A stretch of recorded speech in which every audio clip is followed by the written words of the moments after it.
जय गुरुदेव।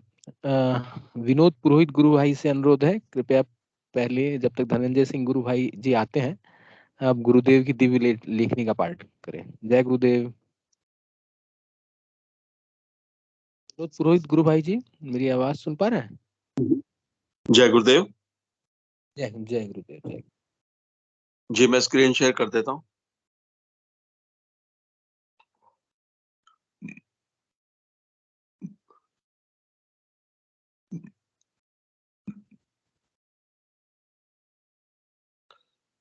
Screen share हो गई गुरु भाई?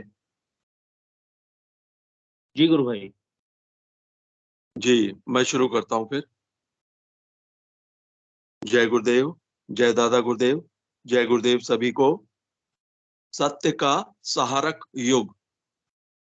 कलयुग के गुण धर्म के कारण आज विश्व भर के अध्यात्म जगत से सत्य प्राय लोप हो गया है।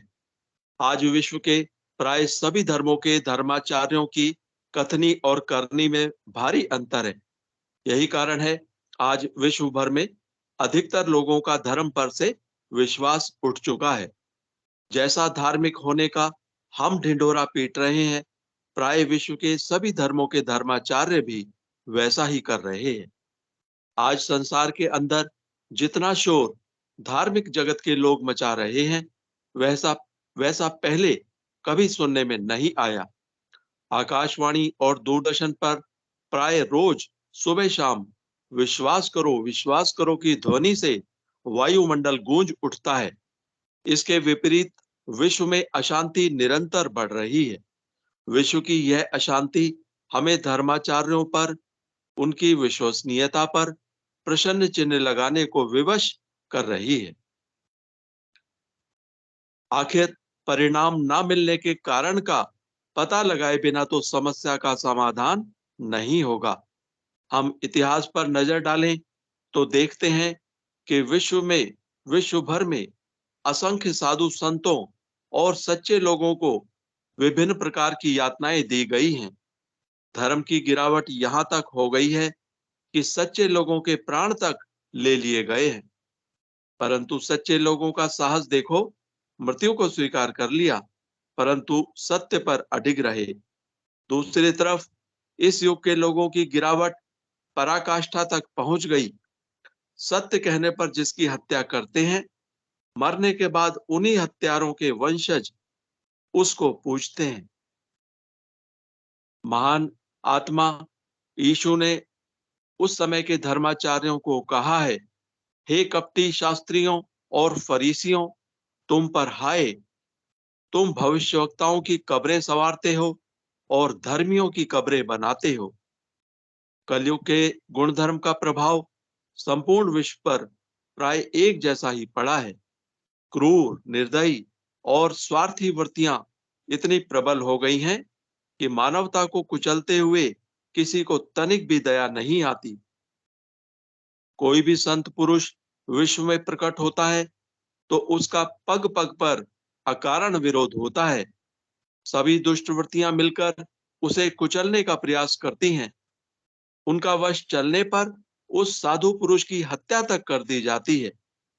वही पुरुष जब ब्रह्मलीन हो जाता है तो वे वृत्तियां गिरगिट की तरह रंग बदलने में कुछ भी संकोच नहीं करती। इस प्रकार उसकी त्याग, तपस्या और बलिदान का भरपूर लाभ उठाती हैं। जो लोग कठिन समय में उस संत का साथ देते हैं, उन्हें दुत्कार कर दूर भगा देती हैं। इस प्रकार उस महान आत्मा के नाम से जो मिशन चलता है, उस पर पूर्ण रूप से अवसरवादी लोगों का कब्जा हो जाता है। इस प्रकार असंख्य संतों के नाम से चलने वाले मिशनों पर पूर्ण रूप से अवसरवादी लोगों का जमावड़ा है। मुझे कुछ दिन पूर्व ईसाई मिशन की प्रचार सामग्री की एक पुस्तक में कुछ पढ़ने को मिला। मुझे उसे पढ़कर भारी वेदना हुई। ऐसे सुंदर ढंग से चर्चों में स्वेच्छाचारी जीवन बिताने की छूट ले ली है, जिसे पढ़कर मैं हैरान रह गया। अघोषित चार्वाकवाद पर पर्दा डालते हुए कहा है, परमेश्वर का परिवार पापियों से मिलकर बना है। यदि आप परमेश्वर के परिवार के लोगों में पूर्ण या लगभग पूर्ण लोग देखने की अपेक्षा करते हैं, तो आपको निराश होना पड़ेगा। इसे पढ़ते ही एक कुरिन्थियों के 5 विसर्ग 1 एवं 2 की बात अचानक याद आ गई। प्राय सभी धर्मों के मिशनों पर कलयुग का प्रभाव कमोवेश एक जैसा ही पड़ा है। मैं क्योंकि कर्ता मात्र ईश्वर को ही मानता हूँ, संसार के लोग तो उसकी कठपुतली हैं। उन्हें भरमाते हुए वह परम सत्ता अपनी इच्छा अनुसार नचा रही है। अतः मैं किसी धर्म के धर्माचार्यों को दोष नहीं देता हूँ। वैसे अनेक पवित्र संत प्रकट हुए हैं, परंतु मैं मात्र 2 ऐसे महान आत्माओं के जीवन काल का वर्णन करना चाहूंगा, जिन्हें आज संपूर्ण विश्व श्रद्धा से पूजता है। वे हैं महान आत्मा यीशु मसीह और स्वामी विवेकानंद जी। महान आत्मा यीशु ने जिस प्रकार नीली छतरी के नीचे अपना संपूर्ण जीवन कष्ट और यातनाएं सहन करते हुए बिताया, ऐसे उदाहरण दुर्लभ हैं। उसने मानवता में जो चमत्कार पूर्ण कार्य कर दिखाए, वैसे कार्यों को करने की आज का विज्ञान कल्पना तक नहीं कर सकता। परंतु संसार के क्रूर लोगों ने जो प्रतिफल दिया, वह जग जाहिर है। उसका दोष इतना ही था कि उसने सच्ची बात कह दी कि मैं ईश्वर का पुत्र हूं। ईश्वर की आज्ञा से ही मैंने ये चमत्कार पूर्ण कार्य किए। अगर मेरी बात असत्य है, तो संसार का कोई धर्म गुरु ऐसे कार्य करके दिखाए। एकमात्र इस दोष के कारण उस समय के धर्माचार्यों ने उस निर्दोष पवित्र आत्मा को मृत्युदंड दिलवा दिया, और आज उन्हीं धर्माचार्यों के वंशज कंठ फाड़ फाड़ कर उसे ईश्वर का पुत्र स्वीकार कर रहे हैं। क्या एक ही पाप की 2 सजा हो सकती हैं? ईश्वर के घर न देर है और न अंधेर। पाप का घड़ा भरने पर फूटता ही है।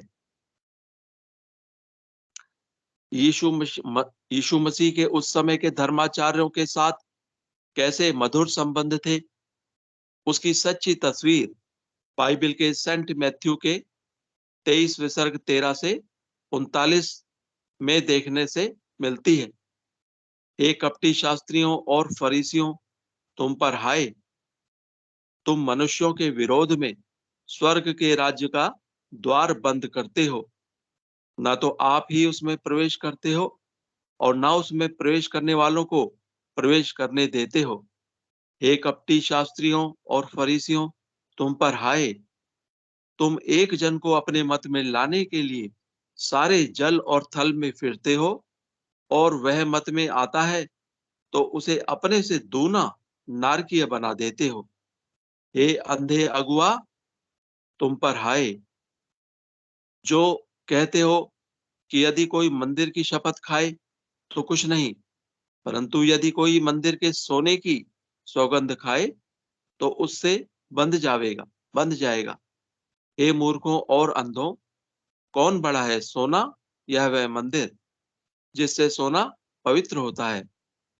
फिर कहते हो, यदि कोई वेदी की शपथ खाए तो कुछ नहीं, परंतु जो भेंट उस पर है, यदि कोई उसकी शपथ खाएगा तो बंध जाएगा।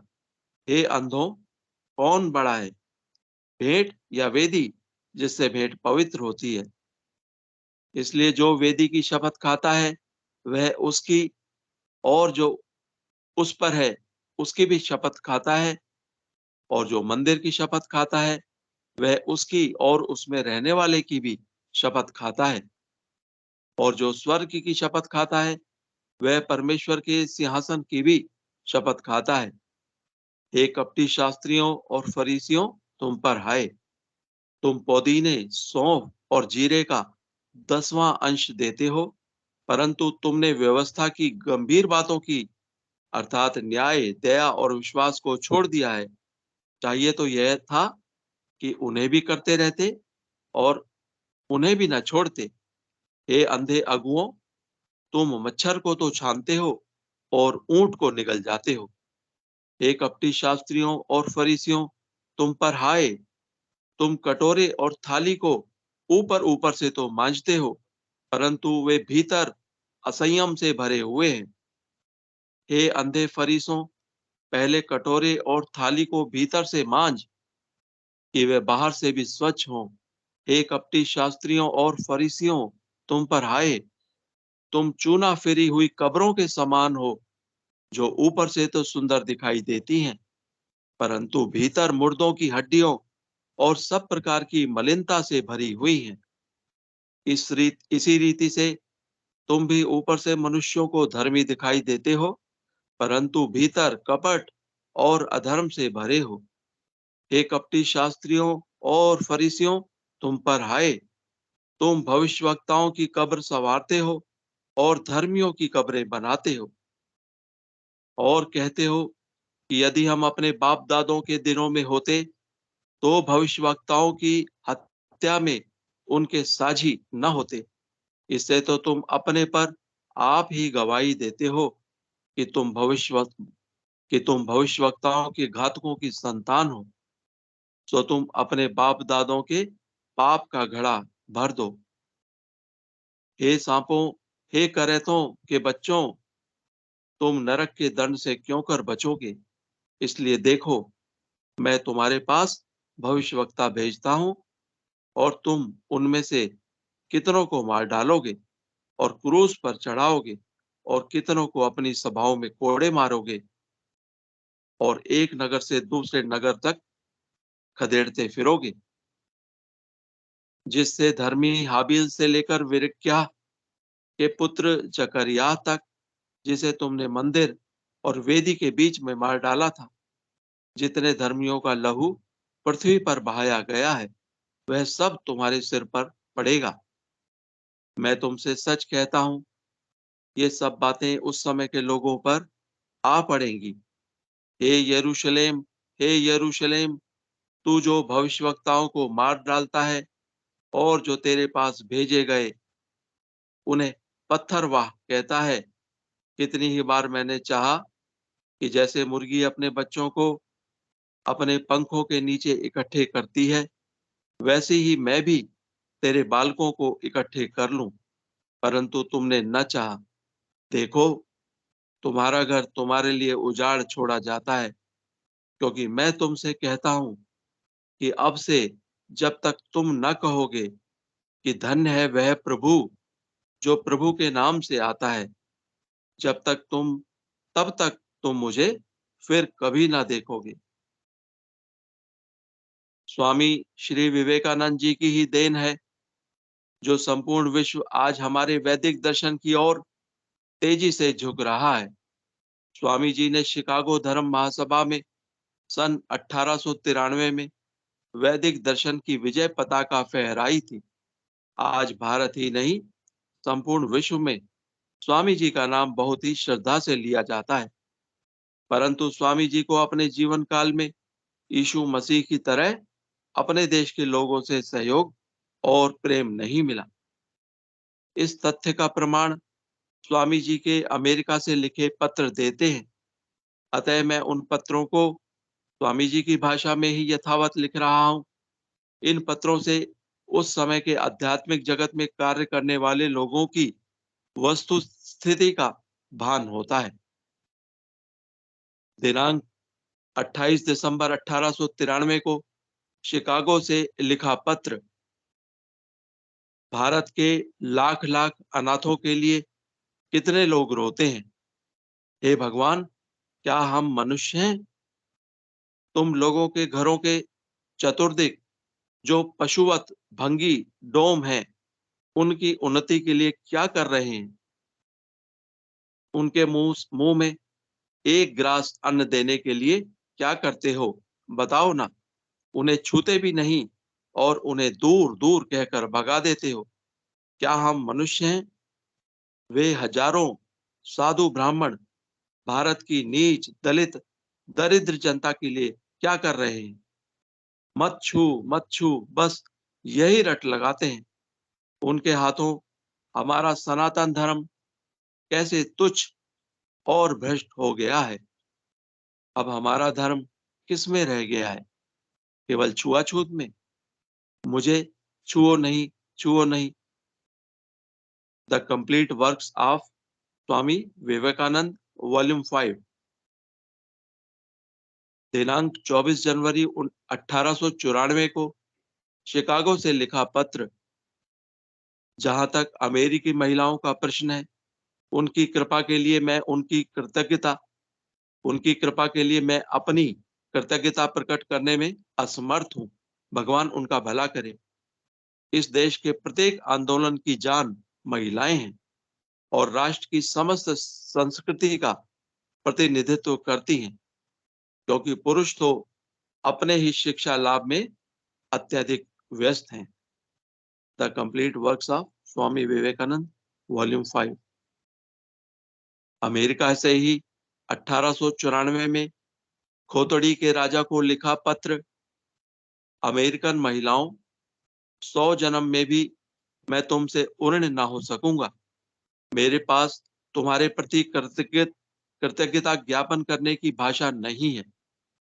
प्राच्य अतिशोक्ति ही प्राच्यवासी मानवों की आंतरिक कृतज्ञता प्रकट करने की एकमात्र भाषा है।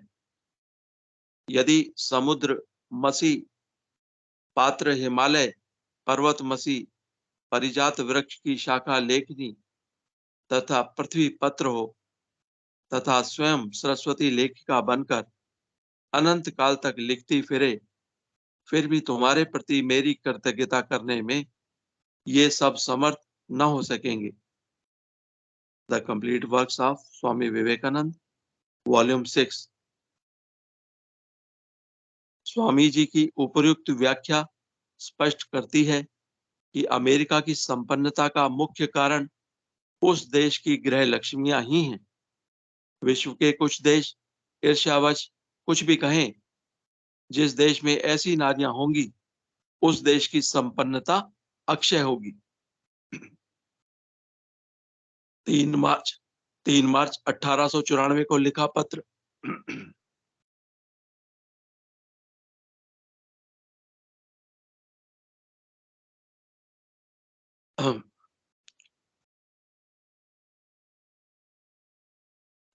जय गुरुदेव सभी को। आज का लेख ये बहुत लंबा है, तो शेष भाग हम जो है इसका कल पढ़ेंगे। जय गुरुदेव, जय दादा गुरुदेव, जय गुरुदेव सभी को। जय गुरुदेव, जय दादा गुरुदेव, सारे गुरु बहन भाइयों को। विनोद जी गुरु भाई ने गुरुदेव की लिखी हुई दिव्य लेखनी का अभी लेखन पढ़ा है और बहुत ही सुंदर लेख था। तो मैं आप सभी का एक बार वापस गुरु त्याग सिद्धियोग के मंच पे स्वागत करता हूँ। तो ये मंच हमारे श्री गुरुदेव के दर्शन के बारे में बताता है, जो कि विश्व दर्शन है, जो कि सनातन धर्म का दर्शन है। तो गुरुदेव की लेखनी से ये बात स्पष्ट हो जाती है कि विश्व का धर्म एक ही धर्म है, वो है सनातन धर्म। सनातन धर्म का मतलब हिंदू धर्म नहीं, मतलब सर्वधर्म, सारे धर्मों को मिला के। अगर वो सर्वधर्मी नहीं होते तो वो अपनी लेखनी में क्रिश्चियनिटी के जो मसीहा थे, यीशु मसीह मतलब जीसस के बारे में कुछ भी बात नहीं बोलते, पर गुरुदेव ने मोहम्मद के बारे में भी बोला है, जीसस के बारे में भी बोला है, नानक देव, कबीर जी, सबको उन्होंने इंक्लूड करके अपनी लेखनी के अंदर लिखा है। तो इसका मतलब गुरुदेव ने बताया है कि परब्रह्म एक ही है। उसको पाने के तरीके अलग हो सकते हैं, और वो परब्रह्म जो हैं वो हमारे श्री हरि हैं। इसमें कोई दो राय नहीं है, क्योंकि प्रत्यक्ष को प्रमाण की कोई आवश्यकता भी नहीं होती है। और हमारे श्री हरि, हमारे श्री गुरुदेव, जिनका नाम श्री रामलाल त्याग है, उन्होंने सिर्फ दो ही बातें बोली हैं कि सघन नाम जप करो। नाम जप का मतलब जो गुरुदेव हमें मंत्र देते हैं, उसका मन ही मन उच्चारण करना है हमें 24/7, चौबीसों घंटे, सोते उठते बैठते जागते हर समय हमें उस मंत्र का उच्चारण करना है। और गुरुदेव की बताई हुई विधि के अनुसार सुबह शाम 15-15 मिनट गुरुदेव से ध्यान मांग के उनकी फोटो को देखकर ध्यान करना है। तो इस मंच पे मैं आप सभी का स्वागत करता हूँ। श्री हरि, श्री हमारे गुरुदेव के बारे में जो भी आपके प्रश्न हैं, जो भी आपके उत्तर हैं, जो भी आपकी महत्वाकांक्षाएं, आपकी आपकी जो भी अनुभूतियां हैं, जो भी आपके एक्सपीरियंसेस हैं आप उस मंच पे शेयर करें। ये करवाने वाले गुरुदेव हैं, करवा भी हमसे ही रहे हैं। और हम कौन है? हम सिर्फ गुरुदेव के रोबोट हैं, या एक यंत्र है जिसको गुरुदेव बैठाते हैं और आप लोगों को बैठाते हैं, हम सबको बैठाते हैं, इस सृष्टि के कल्याण के लिए बैठाते हैं। तो हम तो कुछ भी नहीं है, क्योंकि करता वही, भरता वही, भोगता वही, और जो करता है वो श्री हरि करते हैं, श्री गुरुदेव करते हैं। तो आप सबका स्वागत है। मैं निवेदन करूंगा, जो भी गुरु बहन भाई हैं इस मंच से जुड़े हैं, आज 47 गुरु बहन भाई हैं, आपका जो भी प्रश्न हो, जो भी आपकी जिज्ञासा हो, या जो भी आपकी अनुभूति हो, आप इस मंच पे साझा करें। इससे क्या, और भी जो नए लोग जुड़ते हैं, जो देखते हैं, उनको एक क्यूरियोसिटी होती है कि वाकई इस युग में, इस विज्ञान के युग में, जहाँ सिर्फ प्रैक्टिकल की बेसिस पे बातें होती है, वहाँ ऐसा हो सकता है। जी हाँ, ऐसा होता है। तभी गुरुदेव ने अध्यात्म के साथ विज्ञान को जोड़ा है, क्योंकि विज्ञान आपको प्रैक्टिकल रिजल्ट देता है। अध्यात्म तो इनसे परे है, पर वो अध्यात्म विज्ञान की सहायता से आपकी मनोबुद्धि को समझाता है कि हाँ, ईश्वर है। कि ईश्वर को समझने के लिए तो कोई चीज है ही नहीं, सिर्फ समर्पण है। और वो समर्पण सिर्फ गुरु के प्रति है।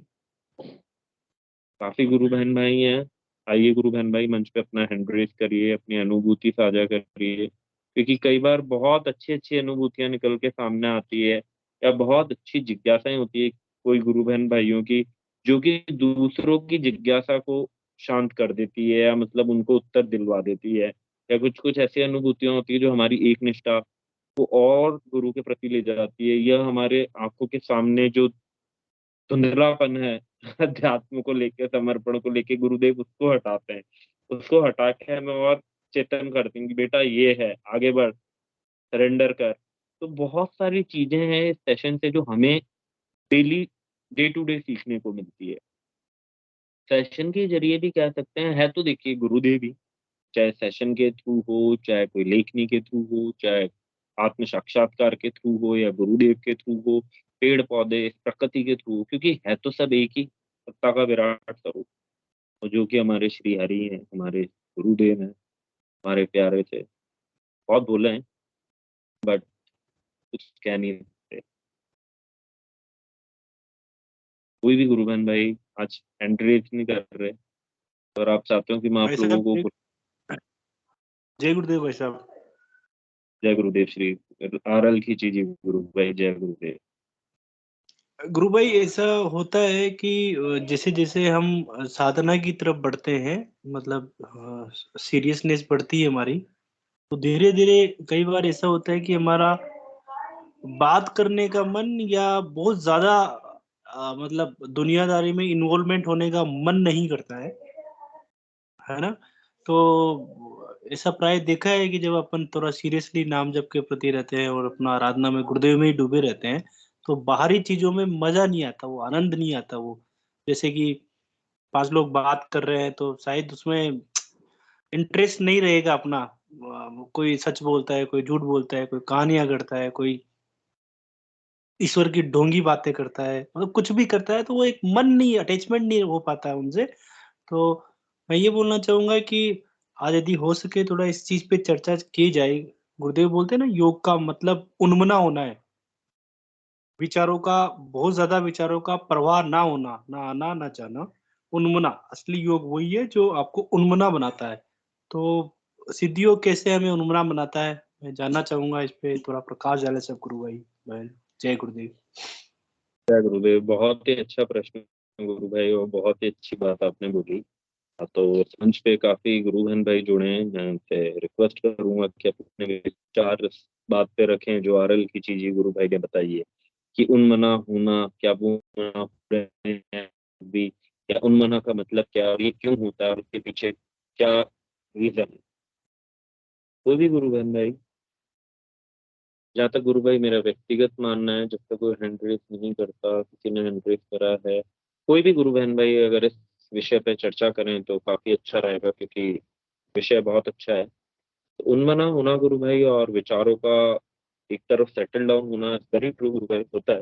मेरे साथ भी घटित हुआ है, क्योंकि आपके साथ तब तक चीज घटित नहीं होती, आप उसको साक्षात्कार नहीं कर सकते, उसको मान नहीं सकते, क्योंकि हर थ्योरी को प्रैक्टिकल होगा तभी वो पूर्ण होगा। ओके, और वो पूर्ण नहीं है, वो थ्योरी ही प्रैक्टिकल ही थ्योरी है, तो वो एक ही है, उसको हम दो तरह से लेते हैं, वो द्वैतवाद है। तो बात आती है गुरु भाई उनमें ना होना जी गुरु भाई, ऐसा होता है तब ढोंगी बातें होती है या कोई ईश्वर को लेकर चर्चा होती है तो मन में यही रहता है कि शांत रहा जाए, क्योंकि ईश्वर अभी तक साक्षात्कार का विषय, ना कि डिबेट का, ना कि वार्तालाप का। और हमने तब तक साक्षात्कार करा नहीं तो हम बोले क्यों, और तब हम साक्षात्कार के उस पथ पे निकल चुके हैं और हमें हमारा गुरु और हमारा ईश्वर मिल गया है, तो हम उनके बारे में बता सकते हैं, बट हम उस डिबेट में कूद नहीं सकते क्योंकि हमें हमारा ईश्वर मिल गया है। बस अब उस ईश्वर का हमने सगुण साकार रूप में तो कर लिया है दर्शन, अब निर्गुण निराकार रूप में करना है। अब वो हमारा सगुण साकार वाला और वो निर्गुण निराकार है, तो एक ही वो हमें करवा रहा है। तो मन होता है गुरु भाई की क्यों बीच में पड़ा जाए, और हम बहुत शांत होते हैं। ऐसा नहीं है कि हम रिएक्ट भी करना चाहते हैं, बट अंदर एक ऐसी चेतना, एक ऐसी ऊर्जा होती है जो हमें रोके रखती है। तो पर्सनली मेरा ऐसा है गुरु भाई, क्योंकि अब मेरा भी मन नहीं होता, और कभी कभार तो ऐसी साइलेंस होती है कि मैं 2-2 3-3 घंटे किसी से बात नहीं करता, ध्यान में से उठने के बाद बहुत शांत रहता हूँ। फिर मुझे ये लगता है कि यार कैसे इतना मतलब रहना भी है भौतिकता में। फिर मैं गुरुदेव से प्रार्थना करता हूँ कि गुरुदेव देखो, कराने वाले आप, करने वाले आप, चुप रखना है तो रखते रहो, मैं तो बहुत बढ़िया हूँ। पर मैंने कहा मेरे चुप रहने से यहाँ हलबली मच जाएगी मेरे परिवार में। तो फिर गुरुदेव बुलवा भी देते हैं। तो गुरु भाई ये सत्य बात है, सगन नाम जप, और ये एक बहुत लंबी मतलब प्रोसेस है और बहुत आनंद वाली यात्रा है। ये यात्रा तो अनंत की, क्योंकि हरि भी अनंत, हरि की कथा भी अनंत। तो मजा आते हैं गुरु भाई। मेरा व्यक्तिगत जहाँ पे विषय रहा है वो ऐसा होता है गुरु भाई, ऐसा घटित होता है, मेरे साथ तो होता है। बाकी मैं गुरु बहन भाइयों का जानना चाहूंगा कि उनका क्या एक्सपीरियंस है, क्योंकि ये सत्संग का है और सत्य का संग करना ही हमारा कार्य है। मैं चाहूंगा कि कोई भी गुरु बहन भाई आए, अगर इस विषय पे नहीं तो किसी और विषय पे आप अपनी अनुभूति अगर साझा करना चाहें तो। काफी गुरु बहन भाई हैं, देखने किसी ने हैंड रेज किया है, नहीं वैसे तो हैंड रेज नहीं हुआ है।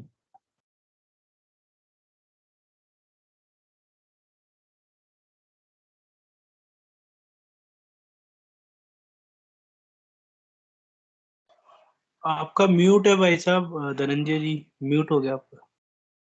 तो मैंने म्यूट कर दिया था। मनोज कुमार जी गुरु भाई यहाँ हैं। जी गुरुदेव जी, सुनी दे रहा है? जय गुरुदेव गुरु भाई।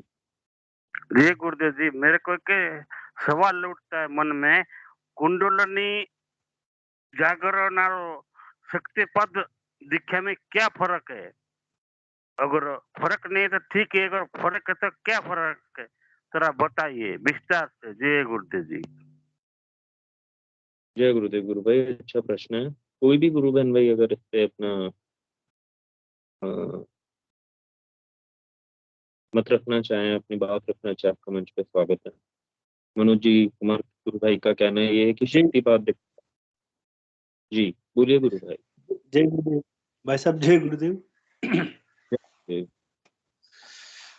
शक्तिपात दीक्षा को गुरुदेव फरमाते हैं कि शक्तिपात दीक्षा को बहुत सिंपल लैंग्वेज में गुरुदेव बोलते हैं। एक दीपक का उदाहरण लेते हैं कि एक जला हुआ दीपक है और एक ऐसा दीपक है जिसके अंदर तेल बाती सब कुछ रेडी है। और जले हुए दीपक से यदि हम बुझे हुए दीपक को साथ लगाते थे तो जला हुआ दीपक के साथ साथ बुझा हुआ दीपक भी जलने लगता है। यहाँ पे शक्तिपात दीक्षा से ये मतलब है कि जो गुरु की पावर है, जो गुरु की चेतना है, जो गुरु का प्रकाश है, वो गुरु अपने शिष्य के अंदर उड़ेलता है।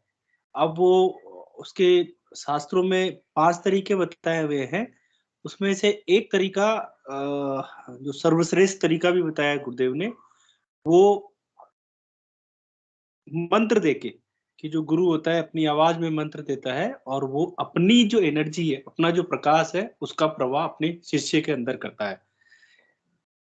ये शक्तिपात दीक्षा है गुरु भाई। और अब यहाँ पे जब शक्तिपात दीक्षा हो जाती है तो गुरु की जो शक्ति है वो शिष्य के अंदर कार्य करने लगती है, तो गुरुदेव ये फरमाते हैं कि कुंडलिनी जागरण होता है।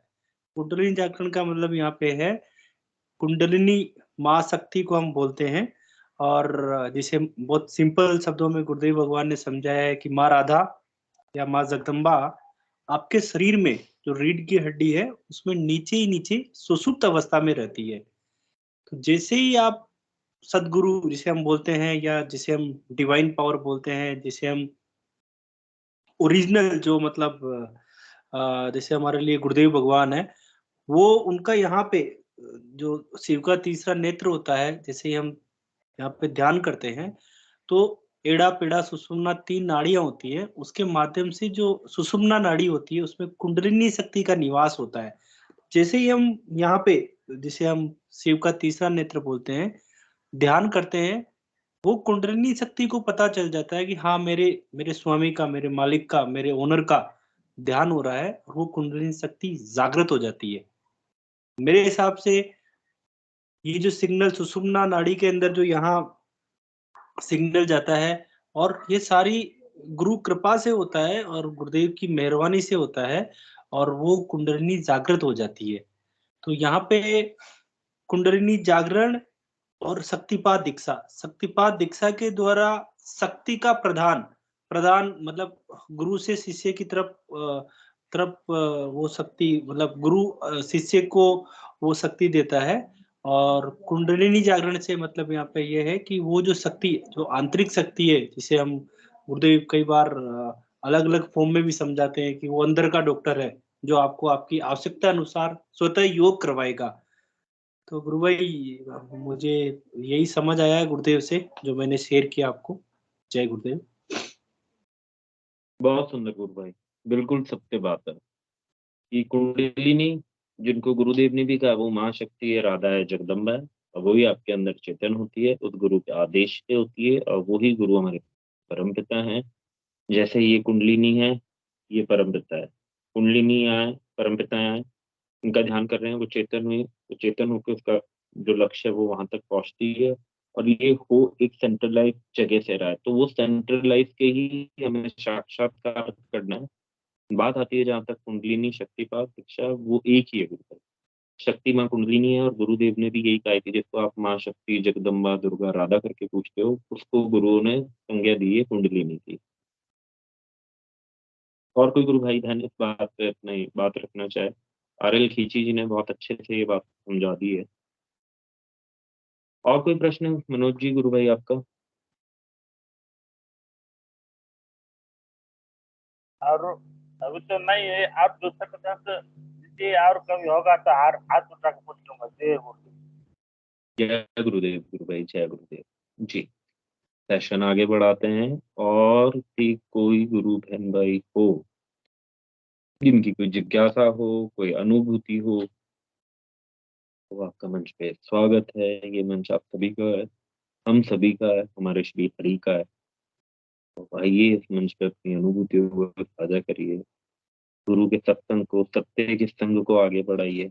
जो सत्य है, जिसकी स्थापना करने हमारे श्री गुरुदेव आए, उस सत्य को हम एक साथ होके उसका संग करते हैं, उसके बारे में बताते हैं, क्योंकि वो सत्य ही तो है जिसकी वजह से सब हो रहा है, ये सब होता है, पूरा है और होगा। उसी की हम चर्चा कर रहे हैं, वही सत्य हमारे श्री हरि हैं, हमारे श्री गुरुदेव हैं। तो उनकी बात करना, उनके बारे में डिस्कस करना, उनका नाम लेना, उनके मंत्र की बात बोलना, ध्यान करना, इतना आनंद देता है कि जिसकी हम कल्पना भी नहीं कर सकते हैं। हमारा शरीर, हमारा रोम, मन, बुद्धि सब आनंदित हो जाती है, उसको पचाने की क्षमता भी नहीं होती। इतने आनंदमयी है हमारे श्री हरि, हमारे गुरुदेव।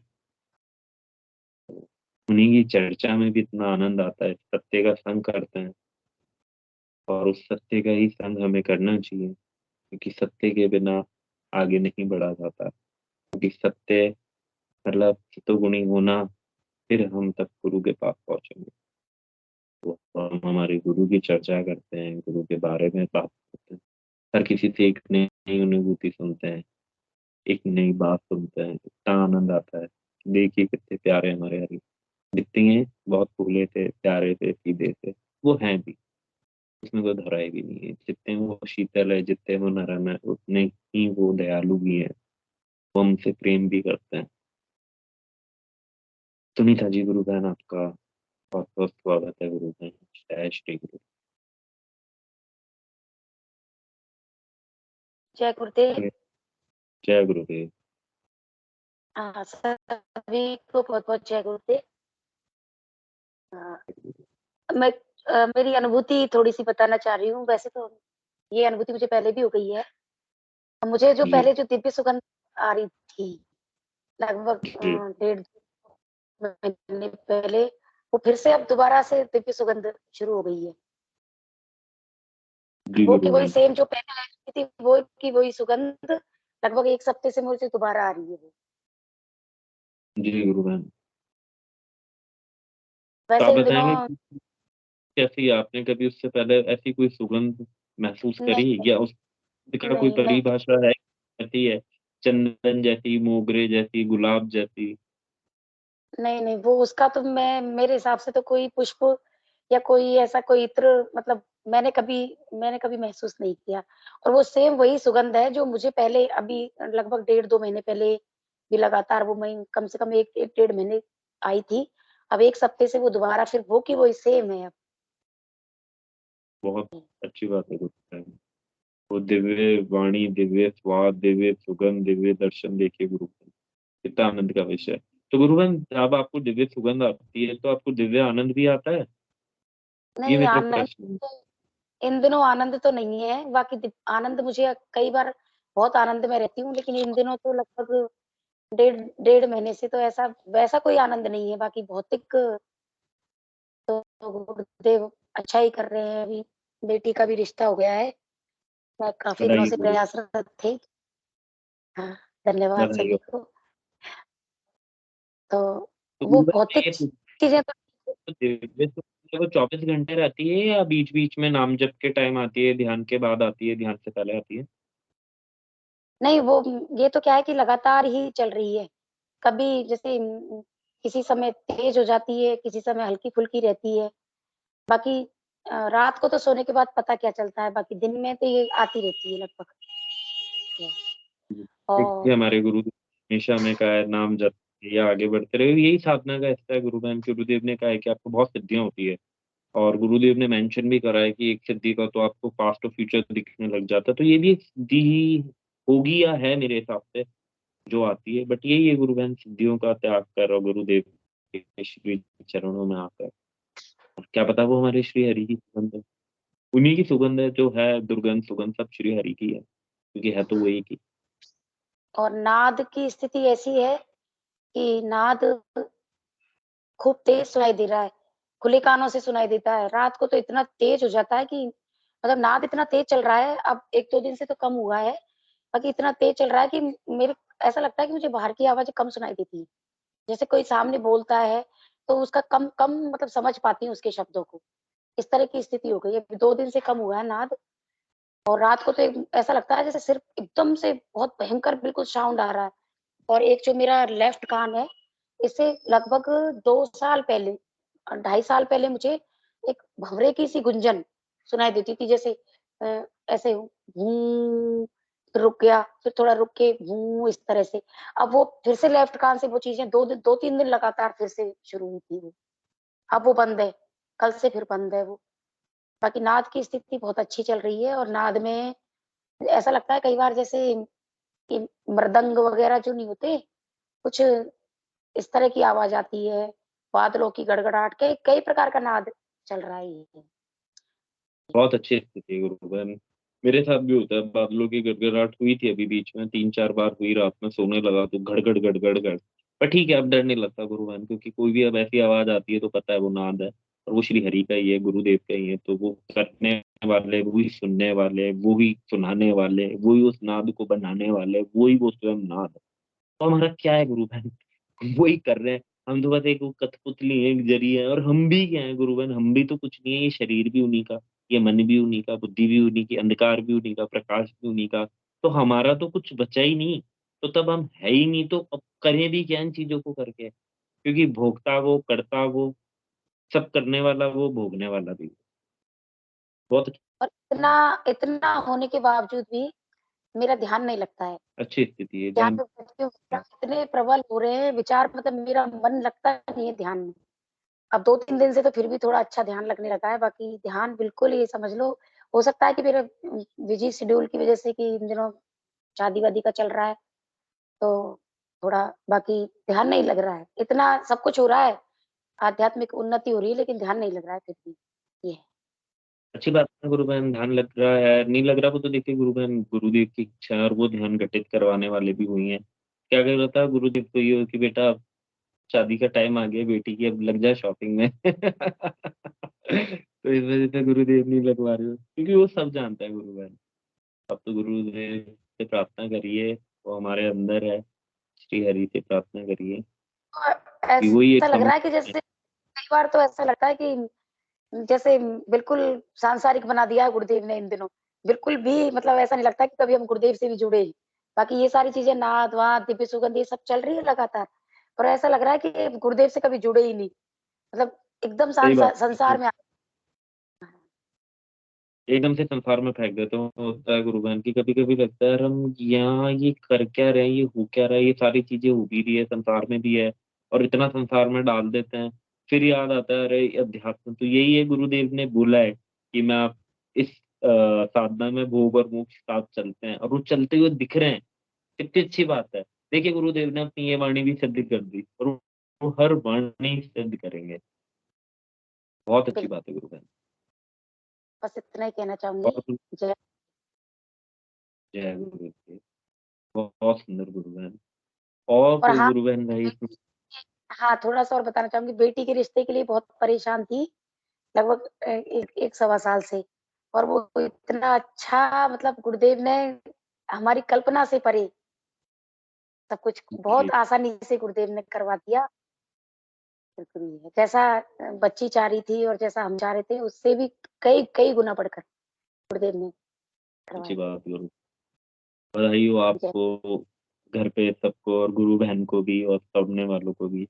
बहुत खुशी की बात है गुरु बहन, क्योंकि गुरु बहन हम तब सब उन पे डाल देते हैं तो करने वाले वही है, वो जाने उनका काम जाने। क्योंकि तब तक हम चीजों को मैं और हम लेके करेंगे गुरु बहन में, तो मैं भी मेरा पर्सनल बताता हूँ, मैं कर नहीं पाता। और अब मुझे समझ में आ गया है कि जैसे ही मैं ढीला छोड़ता हूँ, रिलैक्स होता हूँ, कर्म ही नहीं रिलैक्स होता हूँ, उसकी फल की एकदम से इच्छा त्याग देता हूँ, और वो अपने आप काम आ जाता है।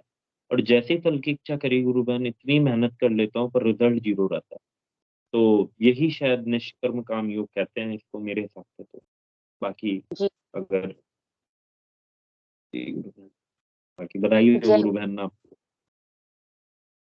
जी, धन्यवाद।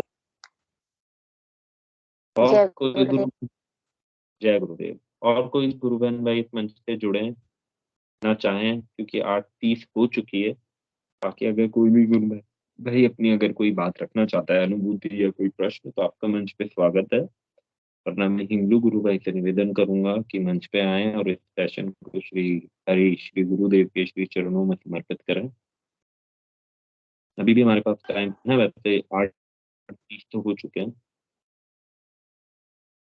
ऐसा नहीं है कि 8:30 की कोई अनुभूति या किया जाएगा। बाकी अन्यथा 8:30 पे सेशन का समय हो जाता है। मैं ये चाहूंगा कि हिंदू के लिए मेरे हिसाब से कोई है, किसी ने तो बोला कोई गुरु। हाँ,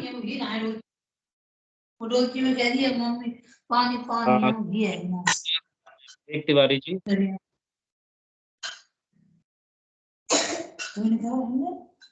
विवेक तिवारी जी, स्पीकर ऑन है। चलिए मैं हिंगलू गुरु भाई से निवेदन करूंगा, हिंगलू गुरु भाई कृपया कर मंच पर आके सेशन को श्री हरि के चरणों में समर्पित करें।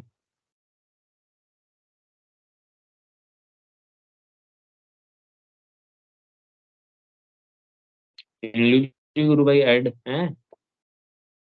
नहीं गुरु भाई, अभी ऐड नहीं हुए हैं हिंगू जी गुरु भाई।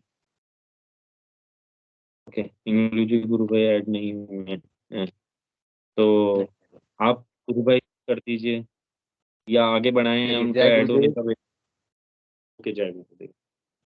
जय गुरुदेव। आज तो बहुत लोग जुड़े हुए सेशन से, सबको बोलना चाहिए, कुछ ना कुछ अनुभव शेयर करना जरूरी है। गुरुदेव का सेशन चल रहा है। अ, चलिए, कोई गुरु भाई अगर बोलना चाहे तो सामने आए, हैंड रेस करें। नहीं तो हम लोग स्टेशन को हीरा राम गुरु भाई एड्रेस किया, गुरु भाई उनको लीजिए। जय गुरुदेव। जय गुरुदेव। हीरा राम जय गुरुदेव। माइक कर दीजिए। Mic unmute. कैमरा गुरु भाई। जय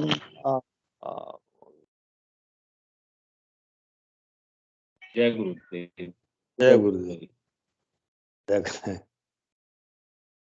हाँ साहब, मैं गुरु जी का शिष्य हूँ, पेशे से टीचर हूँ। गुरु जी का नाम जप करता हूँ और ध्यान भी करता हूँ। अच्छा है, बहुत बढ़िया। आनंद आ रहा है गुरु हाँ भाई? जी। 31 अगस्त 1995 में मैंने दीक्षा ली थी, जोधपुर में सर प्रताप स्कूल में।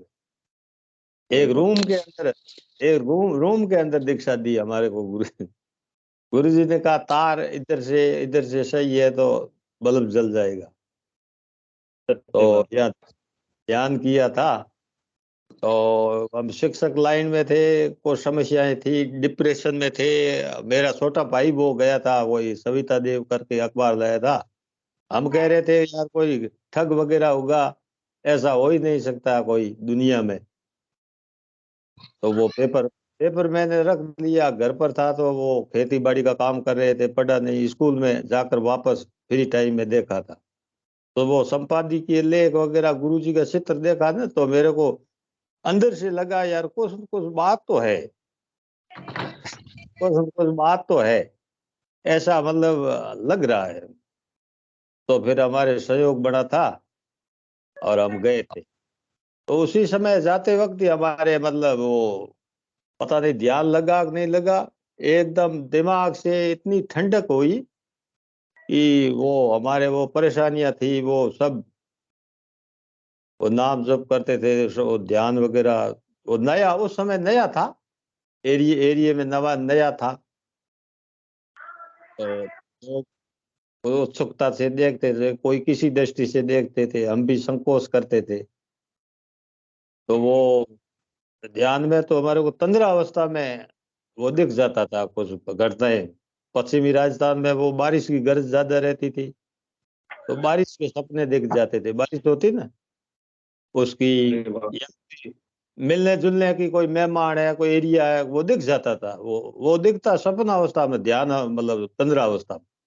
दिन को सोते थे तो इस प्रकार से मतलब पहले जीवन में बहुत भारी निराशा वगैरह छाई हुई थी कुछ कारणों से, डिप्रेशन वगैरह। तो बहुत अच्छा रहा साहब, बहुत आनंद आई, जोरदार रहा। बार बार गुरुजी के जाते थे, बार बार गुरु इधर आते तो लगता यार बहुत भारी समस्या है, और जैसे गांव छोड़ते उधर निकलते वो भूल जाते थे समस्या, क्या कहाँ समस्या गुरु समस्या। भाई प्रश्न है, तो मैं आपसे जी एक ही करके प्रश्न रखना चाहूंगा। जैसे जी आप गुरुदेव से मिले, तो जी आज गुरुदेव सशरीर थे और है तो अभी भी, पर सशरीर नहीं, अब तो ओमनी प्रेजेंट है। वो पहले भी शरीर के थ्रू ओमनी, तो आज और इस टाइम में और उस टाइम के आनंद में और ध्यान में क्या कोई फर्क है, या वो निरंतर सेम है? क्योंकि हमने तो गुरुदेव के दर्शन नहीं शरीर नहीं करे नहीं। हाँ नहीं, वो अपन ध्यान करते हैं, नाम जप करते हैं, प्रार्थना करते हैं, तो रिजल्ट में कोई फर्क नहीं, कोई फर्क नहीं है। लेकिन एक भौतिक रूप से थोड़ा मिलना जुलना होता है ना, जी तो वो तो मतलब वो दर्शन देखते ही वो समस्याएं वगैरह कहीं गायब हो जाती थी, हाथ जोड़कर खड़े रह जाते थे, कोई पूछना उछना कुछ नहीं होता है, पर आत्मिक रूप से अभी भी सेम है। है जी।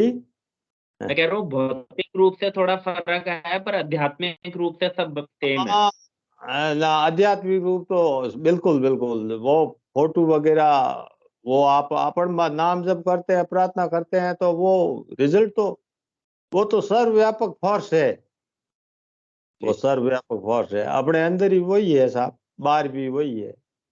अब अपना दूसरा दिमाग, प्रश्न। छोटा दिमाग है।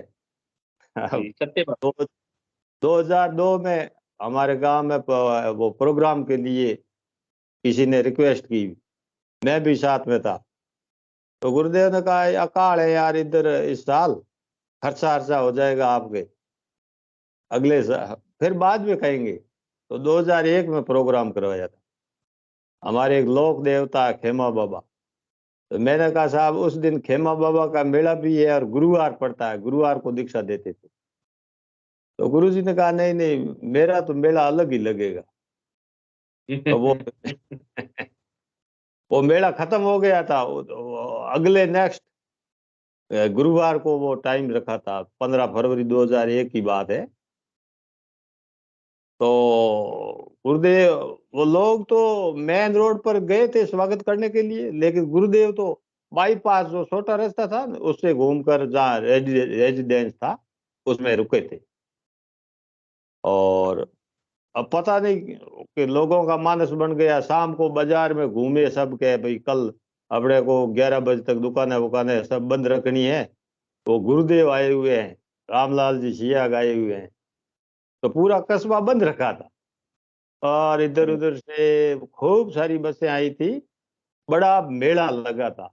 गुरुदेव ने कहा था कि भाई कहना है ना क्या है, कुछ नहीं है, थोड़ी बुद्धिजीवी लोगों को ये थोड़ी बात समझाते थे।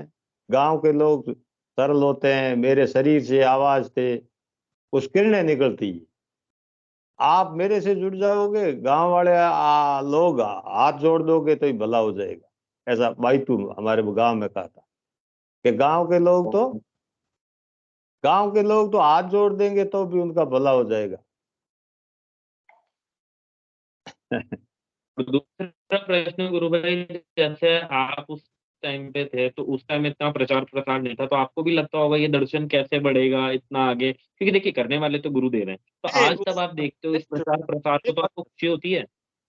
नहीं, वो ऐसा था साहब, जो गुरुदेव के वातावरण से निकल गया होता, उससे परिक्षेत्र से निकल गया ना, गुजर गया ना उसके अंदर से, वो पता नहीं 1 महीने तक गुरु की बातें करता घूमता था, यार ऐसे गुरु है ऐसे गुरु है। वो ऐसे पागल हुए रहते थे। तो पूरे बाड़मेर में हमारे इधर हलचल मची हुई थी, खूब सारे लोग जुड़े फोटो पर। फिर गुरुजी ने एक कोई खेल कर दिया था। गुरुजी ने कहा इधर वोट आप बीजेपी को मत देना, उधर उस नेता को मत देना। उसने वो लीला की थी। तो वो ऊपर से जुड़े हुए थे, वो सहम गए, यार ये क्या है, ये तो बाबा जी राजनीति कर रहे हैं, पैसे इकट्ठे कर रहे हैं। तो जो जो ऊपर से जुड़े हुए थे वो सब झड़ गए, और जो अंदर से जुड़े हुए थे वो तो कि भाई जो किया है तो इस बाबे की मर्जी है, करने वाला ये है, इनका आदेश अंतिम आदेश है, जो किया है इन्होंने अच्छा ही किया है। तो पहले इधर बहुत मेले लगते।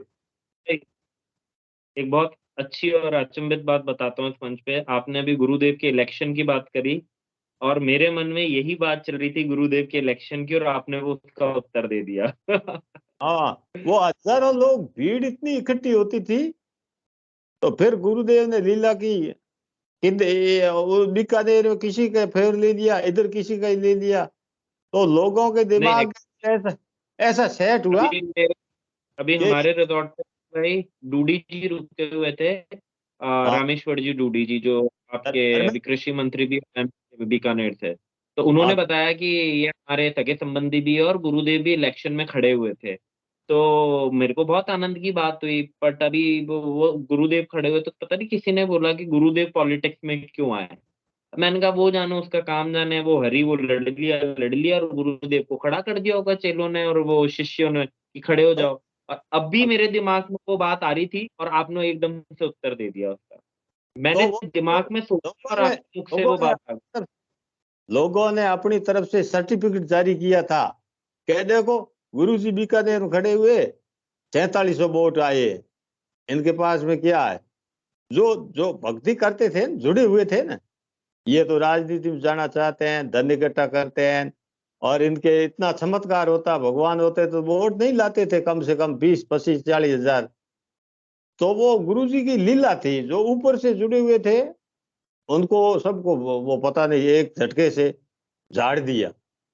और जिसको अंदर से आंतरिक भूख थी वो तो जुड़े हुए हैं, जुड़ जाते हैं। और जो भक्तों के लिए कभी गायब रहते हैं तो वो वीर्य पैदा करते हैं, उससे ज्यादा मतलब एक दुगना प्रेम पैदा होता है। तो वो एक महान मतलब वो सर्वव्यापक सत्ता थी और है बहुत साहब, सुंदर। बहुत बहुत सुंदर। ठीक है यार, नेक्स्ट मैं सुनता हूँ आपका लगातार, साल भर से सुनता हूँ। पीके सिंह जी को मैं जानता हूँ। जी जी, हाँ, जुड़ते रहिएगा गुरु भाई। और आपका जुड़ना कहाँ से, आप अभी कहाँ रहते हैं बताएंगे एक बार, आप जुड़ना कौन तो से साहब, शहर से? मैं बाड़मेर जो है ना, अब जोधपुर के पास में। हाँ हाँ, बाड़मेर जानता हूँ गुरु भाई, जोधपुर, बाड़मेर, बीकानेर, फालौदी, सिरोही तो जी। हमारा याद है, याद। रेलवे स्टेशन है बायतू विधानसभा क्षेत्र भी है। और 2001 में गुरुदेव ने बहुत बड़ा विशाल, वो मेरे को कहा कि आप वो पर्चे है ना, उस सेठ को कह देना, एक अरविंद करके वो सेठ था, उसको कह देना वो छपा देंगे। किसानों के ऊपर दया रखते थे कि बेचारे ये गांव के हैं, कहाँ से पैसे लाएंगे। तो बहुत बड़ा विशाल बहुत प्रोग्राम है। बहुत बहुत बहुत करता, वो वही भाई जाने साहब उसकी गुरुदेव लीला, के हमें क्या। सानिध्य, हीरा राम जी भाई साहब, गुरुदेव के सानिध्य में मेरे हिसाब से बहुत सारी अनमोल चीजें हैं आपके पास। बहुत आनंद आ रहा है हम लोगों को हाँ और आशीर्वाद। हाँ वो देखो, आते फाते तो साहब हम तो वहां जाते भूल जाते, वो एक ही हाथ जोड़कर खड़े हो जाते थे। कभी कभी गुरुजी कोई बात करते तो सुनते। एक बार गुरुजी वो सोपासनी के अंदर बैठे थे, मैं अंदर गया तो गुरुजी ने इशारा किया कि वो माता जी का फोटो लगा हुआ था, कि ये मैं क्या कर रहा हूँ ये कुछ नहीं जानती, ये तो गायों भैंसों की करती। गुरु माँ के बारे में कहा था। तो हम तो साहब वो हाथ जोड़कर, मतलब अपन क्या है वो, ठीक है कई ऐसे होते हैं हठीले होते हैं प्रेमी लोग, गुरुजी कहते हैं कि गुरु मना करता है और वो चेला लेकर चला जाता है, गुरु देखता ही रह जाता है।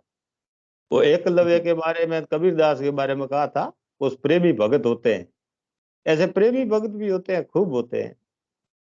कुल मिलाकर मतलब अपना जो प्रेम होता है नहीं, अपना प्रेम संसार में बंटा हुआ है।